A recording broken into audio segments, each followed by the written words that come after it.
Ako si Maria Clara, ang nag-iisang anak ni Kapitan Tiago at Doña Pia Alba, na siyang kilala ng marami dahil sa kayamanang taglay nito. Buhay ko'y maligaya, pagkat mahal kong Crisostomo ay nandyan ka. Kasintahan ko si Crisostomo Ibarra, si Ibarra na nagpatibok ng aking puso, isang lalaki na may malasakit sa bayan at walang ibang hangad kundi kabutihan lamang. O Crisostomo, mahal ko, naaalala mo pa ba? Ang sumpang binitawan mo sa akin?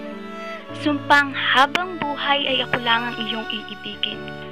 Ngunit, mahal, sigurado ka bang sa pananatili mo sa Europa ay wala kang makikitang babaeng mas hihigit pa sa akin?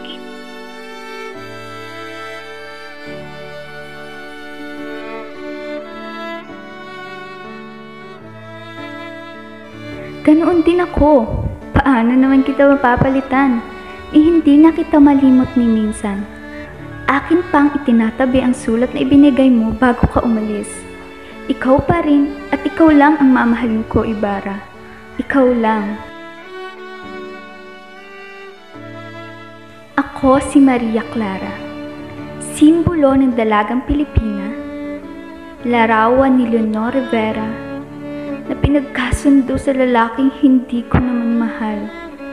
Patawad, Ibarra. Patawad, mahal ko. Siguro nga'y mananatili ka na lang ala-ala at hanggang dito na lang tayo.